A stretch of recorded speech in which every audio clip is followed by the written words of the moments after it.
So, as you have learned about these characteristics and about vocabulary consumers, I would like you all to see this video, a short video, which will make you understand more in a better way. So, please concentrate on this video. Your grandma's cat, a neighbor's dog, and a zebra you once saw at the zoo might all come to mind. But what about a snail, a jellyfish, or a spider? Where do these fit in? And what does make an animal, well, an animal? Let's take a look at this Komodo dragon to see why it and other lizards are classified as animals.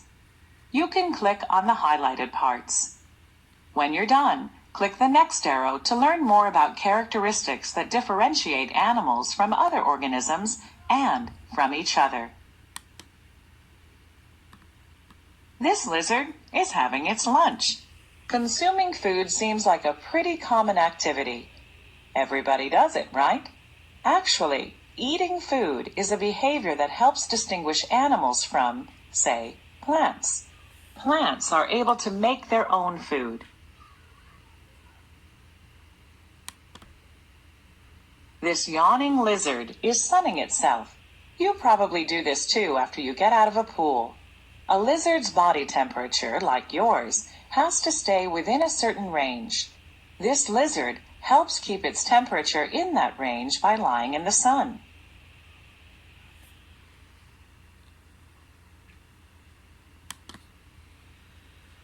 What are some of your favorite ways to get around?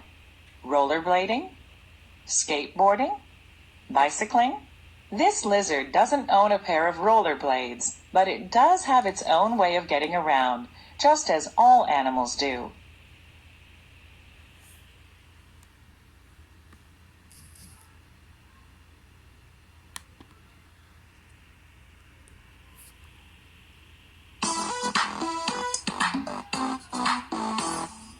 Welcome to the lesson, Introduction to Animals. In this lesson, you'll learn to describe characteristics that differentiate animals from other organisms and from one another. The vocabulary words for this lesson are consumer, vertebrate, endoskeleton, invertebrate, and exoskeleton. Click each word to find out more about it.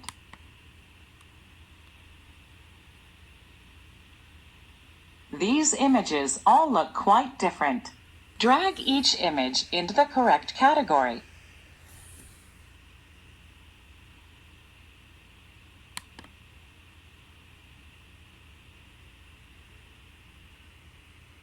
Most animals share 6 major characteristics. They are multicellular, have specialized parts, and maintain their body temperatures. They are also consumers, which means they eat other organisms. Animals can move, at least at some point in their development. And most animal species reproduce sexually. Click the videos to learn more.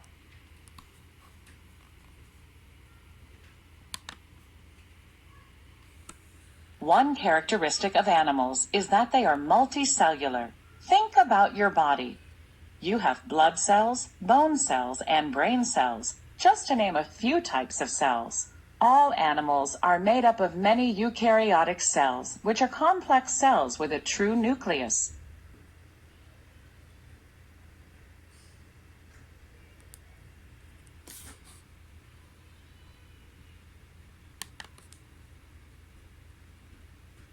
Animals have specialized body parts. When an organism develops, its cells differentiate or form into different types. Some cells may become blood cells, some skin cells, some muscle cells, and others brain cells.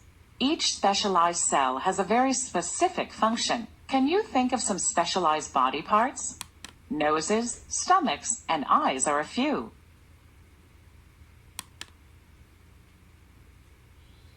Most animals reproduce through sexual reproduction, a process in which a male sex cell, called a sperm cell, fertilizes a female sex cell, called an egg. The fertilized egg cell divides multiple times to form an embryo. A hydra is an example of an animal that does not reproduce sexually. Instead, it forms a clone of itself.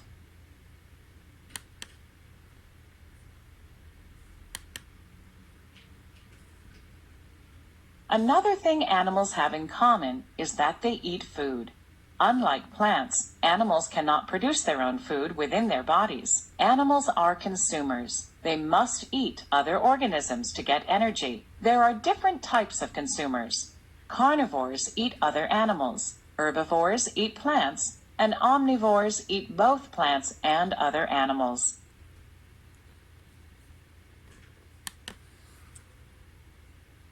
Have you watched a bird fly or a snake slither? Another characteristic of animals is mobility.